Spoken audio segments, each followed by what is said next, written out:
Hello, I'm Charlie Brooker and you're watching Newswipe, a programme all about what's been happening, like this. Brown smear apology. He's now so unpopular even bystanders don't want to be caught near him. Banal footage of frumpy singing woman astounds imbeciles worldwide. And best budget ever! Or worst, depending on what happened after we recorded the voiceover. But first, well look, we were always scheduled to do 5 regular episodes of this programme and 1 best-of compilation at the end. Due to us having limited resources and stretching everything and everyone to breaking point to get things like the G20 protests in last week, and some circumstances beyond our control, which you can probably guess at, we've had to swap the last 2 episodes round, so we're doing our final regular episode next week. This week it's our best-of compilation show full of classic moments, which you're going to love. Starting with this classic moment, it's me standing in a factory full of dummies. It might sound like an odd statement, but the relationship between the news and what I like to think of as real people has shifted somewhat throughout the years.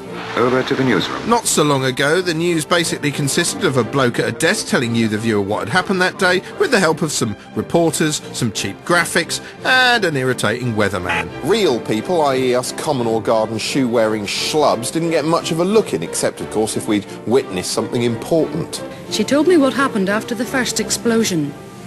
And the second bomb didn't go off for a good 10 minutes after that. But in the late 70s and early 80s, this began to change and real people started to have more input. The concept of the public having their say hit a peak in 1983 when housewife Diane Gould famously put the boot into Mrs Thatcher live on Nationwide's On the Spot segment. Mrs Thatcher, why, when the Belgrano, the Argentinian battleship, was outside the exclusion zone and actually sailing away from the Falklands, why did you give the orders to sink it? But it was not sailing away from the Falklands. It was in an area which was a danger to our ships. Mrs Thatcher, I am saying that nobody with any imagination can put it sailing other than away from the Falklands. I'm sorry, I forgot your name. It's Mrs Comeuppance. It was in an area which was a danger to our ships. Well, now, you accept that, do you? No. It was proof that real people's questioning of the facts could move the story forward for the journalists, so from this point on their opinions were solicited more frequently, whether they were interesting or not. I think a pound note has got more value than a pound coin. I prefer the railway logbook. I don't know how they've come with coach this time. That situation changed with the death of Princess Diana in 1997. Here, the public's emotional reaction became the central focus of the story itself. It started out as shock and sorrow. The outpouring of emotion just grows by the day. What had begun as a sea of flowers has now turned into an ocean. Before mutating into anger. Queen's not in residence today, but where the hell is the flag? Eh? You see what I'm saying about the establishment? And it eventually altered the events themselves. This afternoon provided the focal point the crowds had been demanding. Their sudden appearance on the Mall, just one of a series of fast-moving changes in which Buckingham Palace repeatedly bowed to the wishes of the people. Well, I'm glad she's listened to, obviously, to the media, isn't she, and to the people. Afterwards, the news was terribly pleased with itself for reflecting the feeling of the nation, for being so wonderfully inclusive, which is odd because the entire saga left me, and I suspect millions of other people like me, feeling weirdly alienated. Because I wasn't an anguished mourner. Diana's death didn't make me happy, but it didn't move me to come down to the palace and demand to see the Queen weeping on the pavement either. Inadvertently, what the news was doing was driving a wedge between regular people and emotional, demonstrative, and some might say overreactive people. And ever since Di's death, it's been this second group that's had more influence over the news agenda. That's why stories such as this angry ITN news piece on the Baby P report often lead on the emotional public outcry. Baby P's grave is still surrounded by the thought and care he never had in life. No one was there to help you, reads this card. In effect, the journalist and the public have swapped places. Instead of offering us a factual summary of events that we can then form an emotional opinion on, they're asking us for our emotional opinion and then incorporating it into their factual summary of events. Anyway, opinions and emotions are one thing, pictures are another. The 2004 tsunami was a decisive moment for user content. Most of these terrifying clips had been gathered by traditional news agencies, which in turn sold them onto TV networks who ran them again and again and again. It was so exciting that the BBC set up a dedicated user-generated content department aimed at harvesting footage directly from the viewers. Shortly afterwards, 7/7 happened, and harrowing pictures sent in by those caught up in the attacks quickly made it directly onto the screen. People shot hours of footage. Now, of course, I can completely understand why you'd want to look through a viewfinder if you found yourself caught up in the middle of something like this. Seeing it all through a lens would somehow disconnect you from the misery of what was happening and make it seem less real. At least that's why I do it whenever I get caught up in a bloody argument in a bloody relationship. Absolutely nothing. I mean, do you even care about me? Have you ever loved me? A few months after 7/7, another citizen journalism spectacular occurred as the Buncefield oil depot went up like an exploding oil depot. Minutes after the first explosions, two young men took a video camera to within 50 metres of the fires. They defied official advice to keep away. Yes, helpfully illustrating one of the potential pitfalls of citizen journalism, two amateur filmmakers raced towards the inferno with their lenses on. Aside from recklessly dumb visual observation, we also got to enjoy recklessly dumb vocal observation. As one of them said, it wasn't a fire, but actually Satan coming to Earth in the form of oil. It is actually Satan coming to Earth in the form of oil. See? Imagine we were sitting right here when it went, and it did that to those buildings. Yeah, I imagine we'd be dead. Yeah, well, good job there aren't any oil tanks left to explode, yeah? At one point, their camera zooms in on an oil tank yet to explode. Well, this should be good. I hope they stick around. We've got to make a move now because they're expecting another explosion. If there is another explosion, we're going to die. Oh, come back. I was enjoying that, you chicken. Their pictures are another example of the growing public involvement in the recording of major news events. They knew it was dangerous, but say their filming instincts took over from personal fear. Still, at least the Buncefield footage was spectacular because it was a massive explosion and not, say, a bit of snow. Now, about 20 years ago, the news used to cover heavy snowfall like this. Moira Stewart, dressed in a straitjacket, barking a load of basic information about which trains weren't running. And services to Sheffield and Newcastle are also disrupted. And a few sternly voiced VT reports telling you what to do. Emergency services have repeated their advice for people to stay inside, wrap up warm and not to venture out unless it's absolutely necessary. Fast forward to earlier this year and a cold snap has suddenly become a chance to turn the news into a cuddly-wuddly multimedia slideshow. Eventually, the sheer amount of user-generated content they'd received became a self-congratulatory story in itself. 35,000 pictures the BBC yesterday received of the weather, an absolutely amazing response, our biggest ever response. Well, who'd have thought a national weather condition would have generated that many pictures? 35,000 in one day, we just couldn't believe it. How do you wade through all those pictures like that? Yeah, how and why? I think these pictures we're just looking at now, I mean, they're beautifully shot.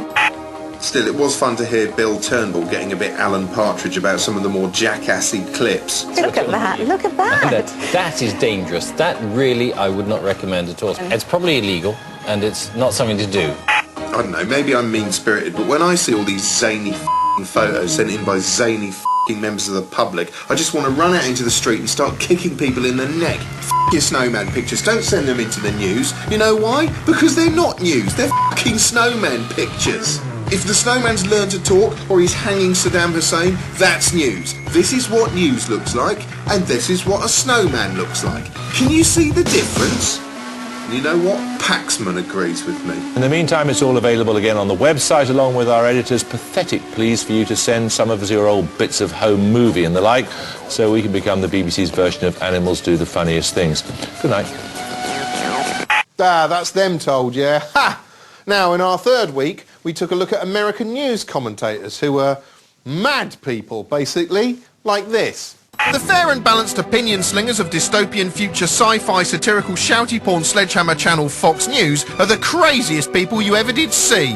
Fox generally leans more to the right than a man who's just had his right leg blown off, and now Obama's in the White House, their commentators are getting to play the underdog at last. If you believe this country is great, but nobody is fighting for you, let me tell you something. You don't need any guns for this revolution. You just need to stand up and find your voice. Come on, follow me.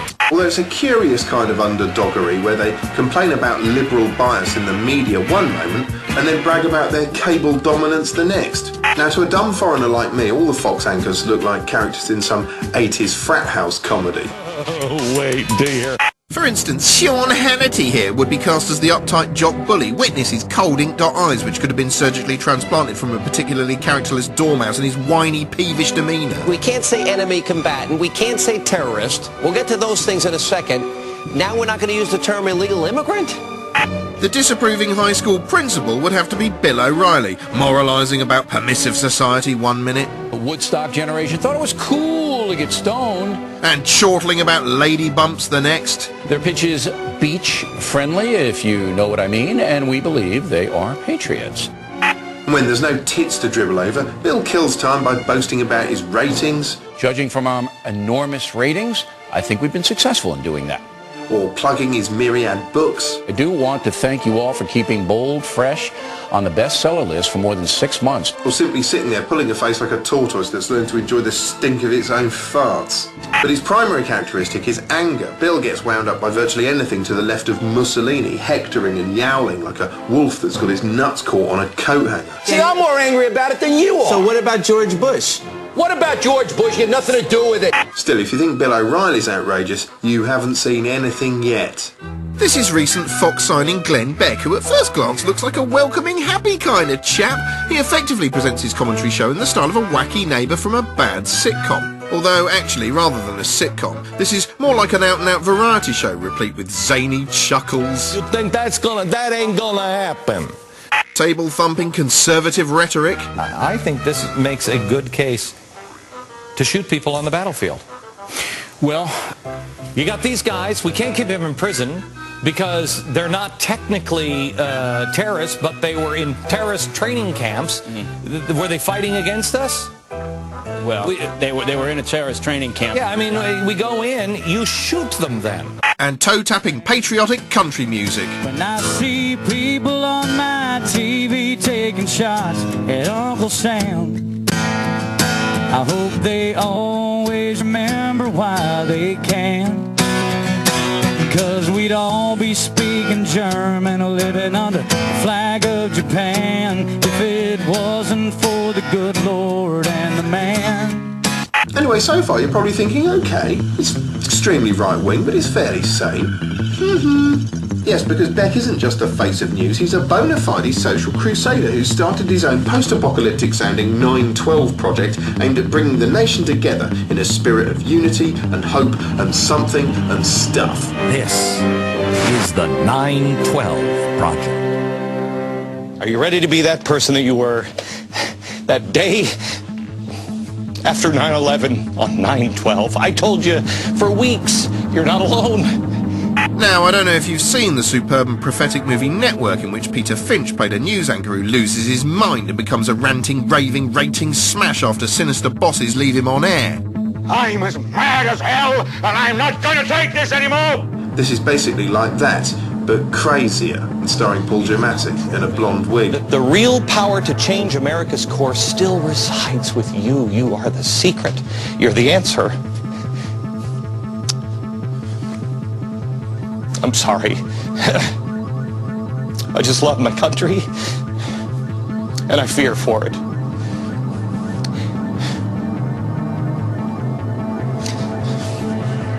And it seems like the voices of our leaders and special interests and the media, they're surrounding us. It sounds intimidating. Or mental. The truth is, they don't surround us. We surround them. This is our country. And now the weather from a talking oven club with a face on it. Hello.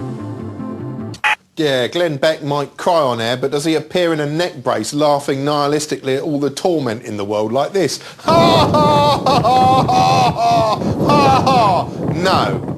Anyway, the recession, or Money-geddon as we like to call it, has remained top of the news agenda all the time we've been on air. It's involved a lot of tricky concepts the news has had to try and explain to us. Here's how they dealt with quantitative easing.